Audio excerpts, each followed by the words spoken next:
Le 21 juin 1941, Hitler lança ses troupes à l'assaut de l'URSS. Aujourd'hui encore, cette attaque est présentée comme la conséquence logique de la doctrine de l'espace vital prêchée dans Mein Kampf. Hitler avait écrit « L'Allemagne sera une puissance mondiale ou bien elle ne sera pas. Mais pour devenir une puissance mondiale, elle a besoin de cette grandeur territoriale qui lui donnera, dans le présent, l'importance nécessaire et qui donnera à ses citoyens les moyens d'exister. Aussi, nous autres nationaux-socialistes, nous jetons nos regards sur l'Est et nous inaugurons la politique territoriale de l'avenir. Mais si nous parlons aujourd'hui de nouvelles terres en Europe, nous ne saurions penser d'abord qu'à la Russie et aux pays limitrophes qui en dépendent.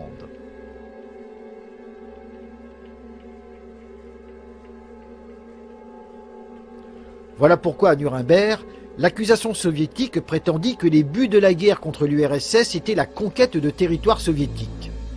Mais Hermann Göring le contesta absolument. Ce point, dit-il, ne fut jamais discuté avant le début de la guerre. Puis il expliqua « Le Führer avait vu dans l'attitude de la Russie, dans le rassemblement de ses forces à nos frontières, un danger mortel pour l'Allemagne, et il voulait éliminer cette menace. Il estimait que c'était son devoir. Ce qui aurait eu lieu après une guerre victorieuse était une autre question qui, à ce moment-là, n'entrait pas en ligne de compte. » À l'époque, la presse collaborationniste avait en effet présenté l'invasion de l'URSS comme la riposte à une menace soviétique. Propagande mensongère? Réponse dans cette vidéo.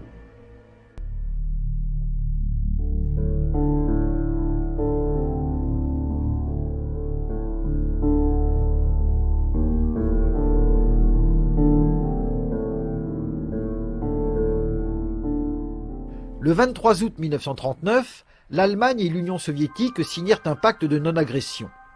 Le même jour, Hitler prévint l'Angleterre que le Reich ne pourrait renoncer à la défense de ses intérêts nationaux d'importance vitale.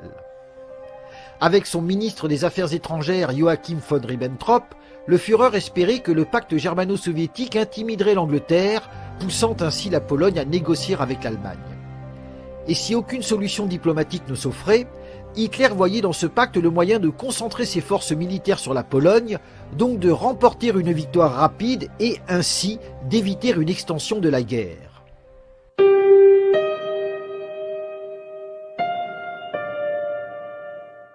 De son côté, Staline jouait un jeu plus machiavélique. D'après les révélations d'un ex-général russe, depuis décembre 1933, le dirigeant soviétique, qui se trouvait isolé sur la scène internationale, voulait s'entendre avec Hitler. Mais Staline nourrissait en même temps des projets impérialistes.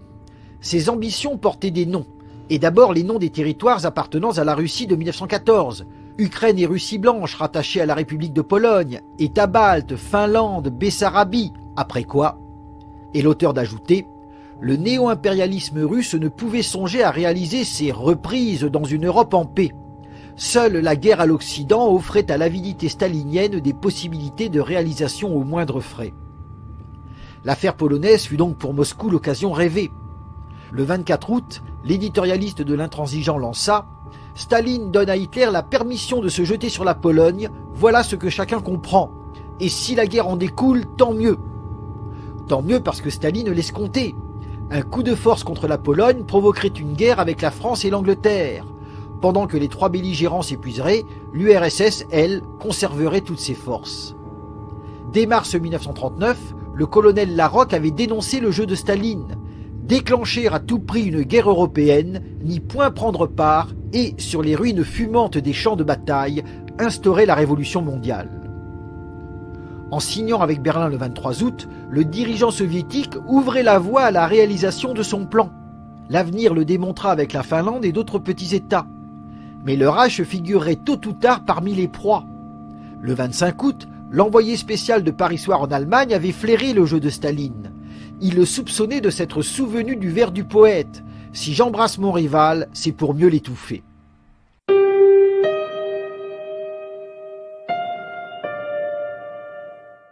Dès le début, donc, on savait, à l'Ouest, que le pacte germano-soviétique était un jeu de dupes.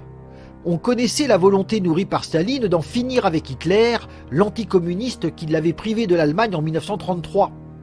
On s'attendait à ce qu'un jour ou l'autre, il quitte Hitler, son allié momentané, pour opérer un nouveau retournement diplomatique favorable aux démocraties cette fois. Cette crainte renforça Hitler dans sa volonté d'obtenir la paix avec la France et l'Angleterre. D'où son discours du 6 octobre 1939, dont j'ai déjà parlé dans un épisode précédent. L'Angleterre puis la France ayant refusé, Moscou avança ses pions, déjà en Finlande avec des premières revendications territoriales.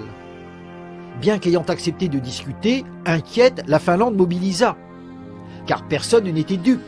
La Russie soviétique cherche à profiter rapidement des hostilités entre les grandes puissances pour s'assurer par l'intimidation le contrôle du golfe de Finlande, du nord de la Baltique et du port de Petsamo. Face à la résistance d'Helsinki et sachant qu'en vertu du pacte de non-agression, l'Allemagne n'interviendrait pas, début décembre 1939, l'URSS attaqua la Finlande. L'agression étant caractérisée, les Alliés auraient dû intervenir. Mais leur aide fut très insuffisante, voire nulle. De plus, ni l'Angleterre ni la France ne déclarèrent la guerre à l'URSS. Le 13 mars 1940, au terme d'une lutte héroïque, la Finlande déposa les armes et signa la paix. Mais les exigences soviétiques dépassèrent largement celles formulées en octobre 1939. Le 5 avril, un éditorialiste souligna « Ce qu'ils n'ont pu obtenir au moment de la signature du traité de paix, les Russes tentent de l'arracher aujourd'hui aux délégués chargés de défendre les intérêts de la Finlande. Ce n'est plus seulement telle ou telle partie de leur territoire que les soviets leur demandent maintenant d'abandonner, ils leur demandent de renoncer à leur indépendance. » Le constat était exact. Les territoires cédés revêtaient une grande valeur stratégique. Très affaiblie, la Finlande était désormais à la merci du géant soviétique. Tout cela au grand dépit du Führer qui voyait l'URSS s'avancer vers l'Allemagne et se renforcer.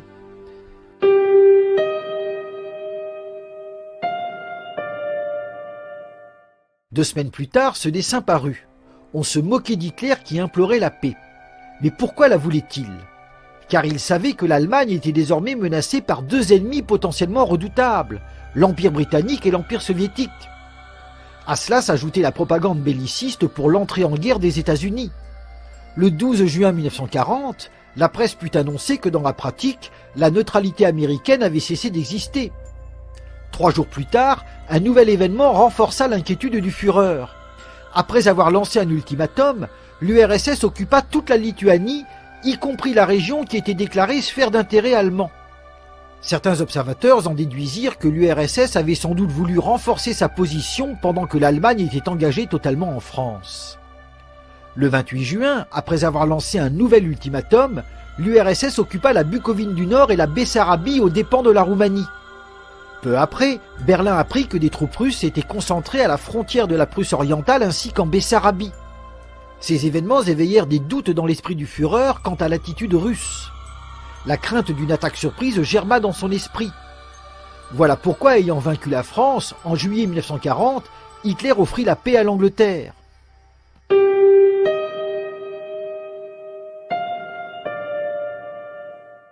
Le refus catégorique renforça les appréhensions du Führer. À Nuremberg, Hermann Göring expliqua que d'après Hitler, si l'Angleterre, désormais seule, refusait toute paix de compromis, c'était parce qu'il y avait quelque chose qui se jouait dans la coulisse. Il avait été informé que le Premier ministre Churchill avait fait remarquer en Angleterre, à certains esprits inquiets, les deux choses suivantes. D'abord qu'il fallait compter sur un appui accru des États-Unis, tout au moins dans le domaine technique et dans celui de l'armement. Et ensuite, ce qu'il considérait encore comme plus vraisemblable, que Churchill avait déjà engagé des négociations en ce sens avec la Russie et attiré l'attention sur le fait qu'à plus ou moins bref délai, on en arriverait à un conflit. Le journal du général Alder confirme. Le 22 juillet, il écrivit « Staline flirte avec la Grande-Bretagne pour la maintenir dans la guerre et nous paralyser ». Dans les semaines et les mois qui suivirent, Hitler répéta à ses généraux « Il n'y a plus aucun doute que l'Angleterre met ses espoirs dans un conflit sur le continent, parce que, autrement, elle aurait déjà abandonné la guerre dès Dunkerque. On a certainement déjà conclu des accords sous le manteau. Les préparatifs russes sont indubitables et un jour, soudain, on essaiera de nous faire chanter froidement sur le plan politique, ou alors on nous attaquera. »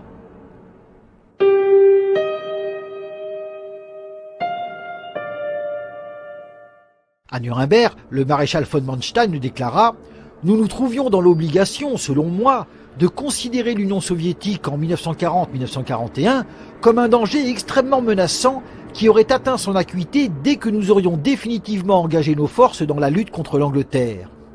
La seule chance d'y échapper eût été de risquer un débarquement dès l'automne 1940, et c'est ce que Hitler n'a pas osé faire. Pourquoi recula-t-il au moment d'ordonner un débarquement? À Nuremberg, Göring expliqua que d'après certains rapports du renseignement allemand, la Russie pourrait nous attaquer dans le dos dès que l'Allemagne serait engagée dans une guerre à l'ouest, soit à la suite d'une invasion par la Grande-Bretagne, soit que l'Allemagne, de son côté, aurait décidé d'envahir l'Angleterre. Ces informations étaient d'autant plus inquiétantes que grâce à un système d'écoute mis en place, l'Allemagne savait qu'à l'été 1940, 100 divisions russes étaient massées le long de la frontière. Telle fut très probablement l'une des raisons pour lesquelles Hitler n'osa pas débarquer en Angleterre. À la place, il espéra la vaincre avec l'arme aérienne. Dans le même temps, il organisa la signature du pacte tripartite. C'était fin septembre 1940. L'Allemagne, l'Italie et le Japon s'engagèrent à rester solidaires dans la guerre qui se déroulait. Mais en vérité, ce pacte fut signé pour tenir les États-Unis hors de la guerre, le temps que l'Angleterre soit vaincue et signe une paix de compromis. La presse collaborationniste l'affirmait clairement. L'accord était un avertissement. Si les États-Unis prenaient une attitude active, ils se heurteraient à tous les moyens politiques, économiques et militaires des trois États signataires, c'est-à-dire à la guerre.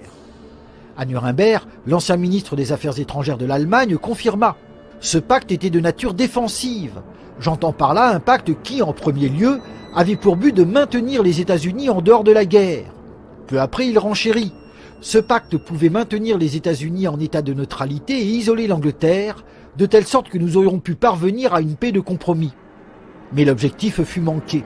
La Grande-Bretagne tint bon, et pendant l'hiver 1940-1941, Hitler constata l'hostilité croissante des États-Unis, hostilité qui présageait une entrée en guerre.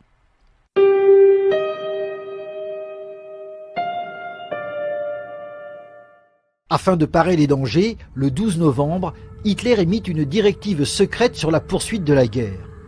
Quelques lignes concernaient la Russie. Il était question de continuer les préparatifs militaires déjà ordonnés verbalement. Pourtant, conseillé par Joachim von Ribbentrop, le Führer espérait encore éviter un conflit. Voilà pourquoi, début novembre 1940, le chef du gouvernement soviétique, Molotov, fut invité à Berlin. L'objectif était alors double, clarifier les relations germano-russes et obtenir de l'URSS qu'elle adhère au pacte tripartite. Plus tard, le général Jodl souligna « J'avais placé de grands espoirs dans cet entretien, car la situation militaire pour nous autres soldats était la suivante. Avec une Russie dont la neutralité pouvait nous être assurée, et qui, en outre, assurerait encore un certain nombre de fournitures, il était absolument impossible que nous perdions la guerre. » Mais les conversations Hitler-Molotov furent décevantes, voire même inquiétantes. Car les soviétiques formulèrent des exigences énormes. Les mains libres en Finlande et la possibilité de pénétrer en Roumanie. À Nuremberg, Göring expliqua « Le Führer crut que la Russie voulait renforcer ses positions du côté de la Finlande pour surprendre l'Allemagne par le nord et pour être à proximité des gisements de fer suédois qui étaient d'une importance décisive pour l'Allemagne dans cette guerre. En second lieu, lorsque la Russie demandait à pénétrer en territoire roumain et bulgare, la Russie menacerait le flanc sud de l'Allemagne et, en contrôlant les champs pétrolifères roumains, rendrait l'Allemagne dépendante d'elle pour le pétrole. » Hitler vit dans ces exigences des créations dissimulées de positions de départ contre l'Allemagne. Dans l'ensemble, cette conversation donna au Führer l'impression que les divergences de vues germano-russes devenaient plus dangereuses. C'est justement cette conversation qui a fait croire au Führer que la Russie était prête à une attaque contre l'Allemagne, et ce sont les questions et les remarques de M. Molotov qui en sont la cause. À cela s'ajoutaient les préparatifs soviétiques qui renforçaient l'inquiétude d'Hitler.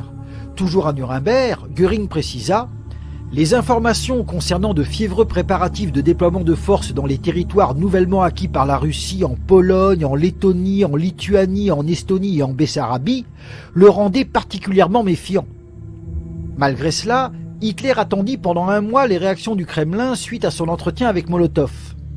Mais rien ne vint et face au danger, le Führer demanda à l'armée de préparer un plan d'invasion de l'URSS au cas où la menace se préciserait.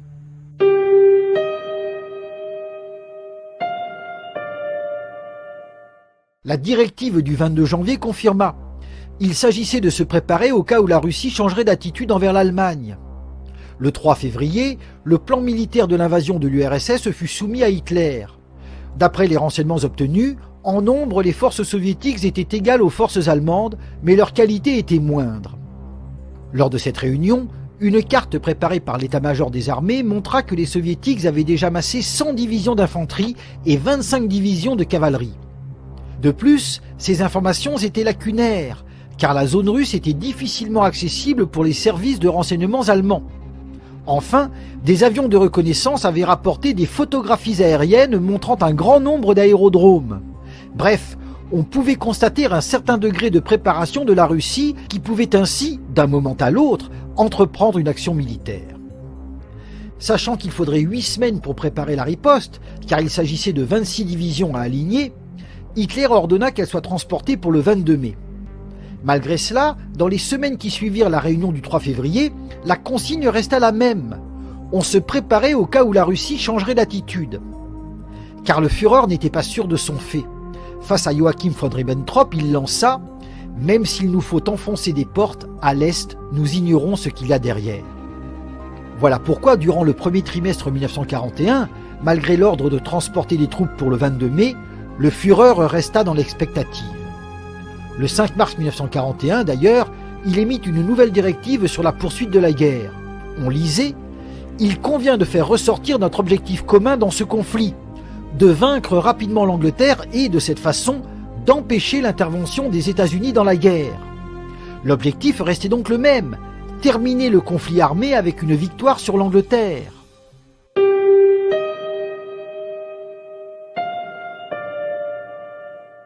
Tout changea fin mars 1941. La Yougoslavie, dont le gouvernement était favorable au Reich, fut le théâtre d'un coup d'État. Officiellement, il s'agissait d'une affaire purement intérieure, qui n'aurait donc aucune incidence sur la neutralité du pays. À Nuremberg, toutefois, Göring expliqua « Nous fûmes mis très rapidement au courant, à cause de nos étroites relations avec la Yougoslavie, des dessous du putsch du général Simović. Peu après, on nous confirma l'exactitude de l'information de sources yougoslaves, d'après laquelle cette entreprise jouissait de l'appui politique de la Russie et de l'aide financière de l'Angleterre, ce dont nous trouvâmes les preuves par la suite. Il était clair que cette entreprise était dirigée contre la politique d'amitié du précédent gouvernement yougoslave à l'égard de l'Allemagne.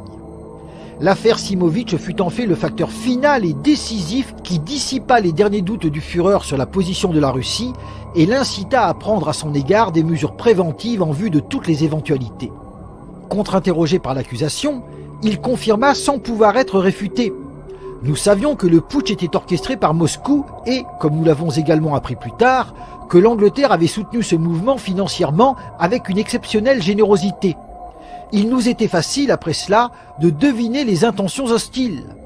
Voilà pourquoi le 27 mars, Hitler ordonna à ses généraux de prendre toutes les mesures nécessaires à la destruction de la Yougoslavie, aussi bien militairement que politiquement. L'action devait avoir lieu dès que possible. Elle débuta le 6 avril, l'Allemagne accusant l'Angleterre d'avoir agi en sous-main.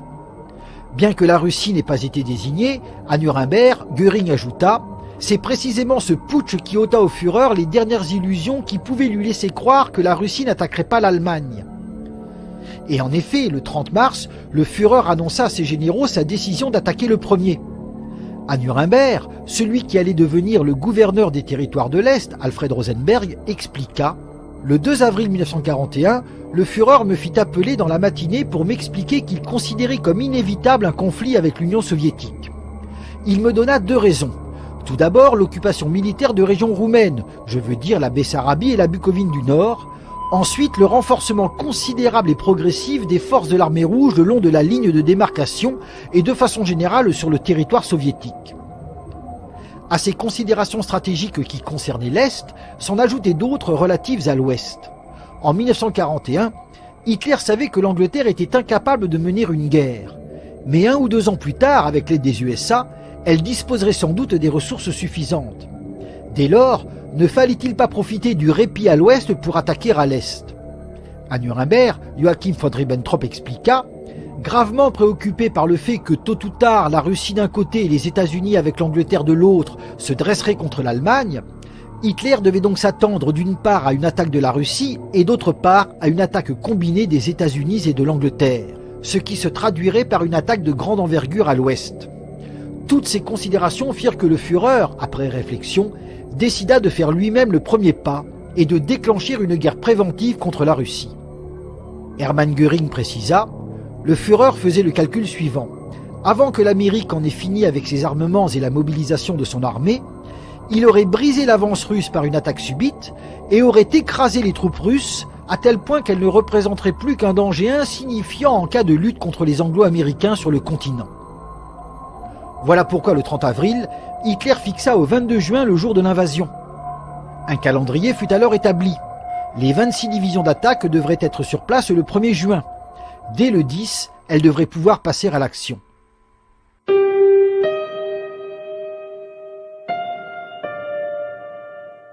Une fois l'attaque commencée, les Allemands purent s'apercevoir que les informations fournies par leurs services de renseignement à propos des préparatifs soviétiques étaient exactes.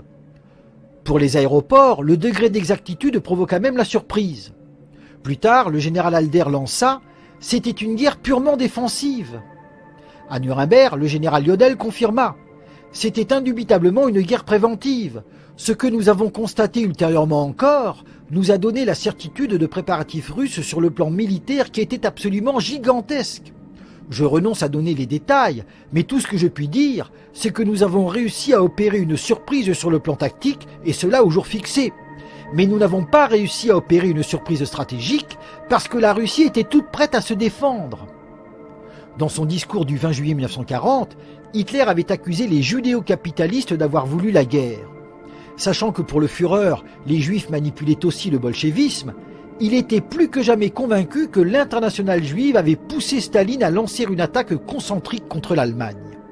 Depuis 1914, en effet, on savait qu'une guerre sur deux fronts risquait d'être fatale au Reich. Hitler était donc persuadé que les judéo-capitalistes et les judéo-bolchevistes s'étaient concertés pour prendre l'Allemagne dans une tenaille et la détruire.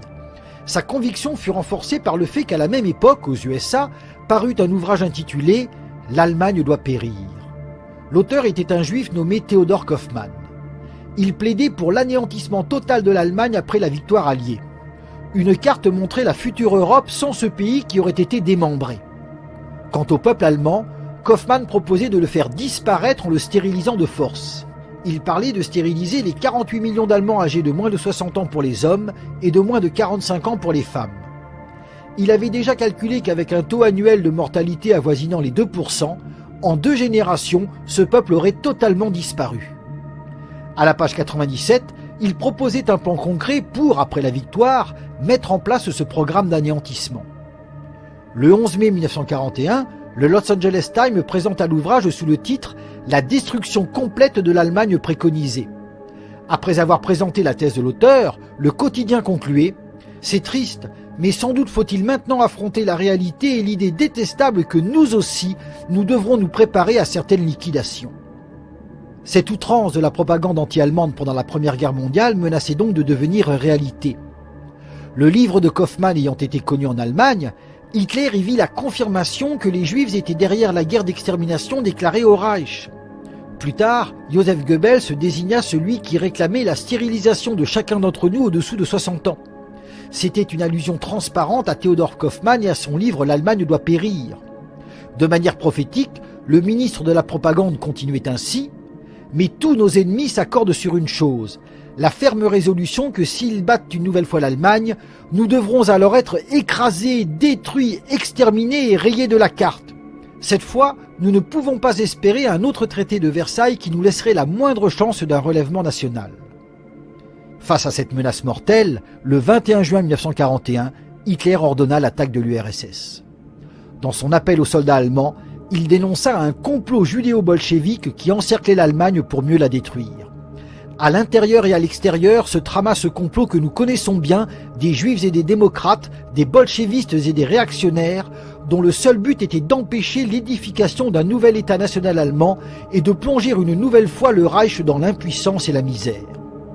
Ailleurs, on lisait « Le bolchevisme, créé et guidé par la juiverie internationale, est l'ennemi éternel de la culture et de la civilisation mondiale. » Ces événements auraient des conséquences fâcheuses, voire désastreuses pour les Juifs d'Europe, mais pas celles que prétend l'histoire officielle.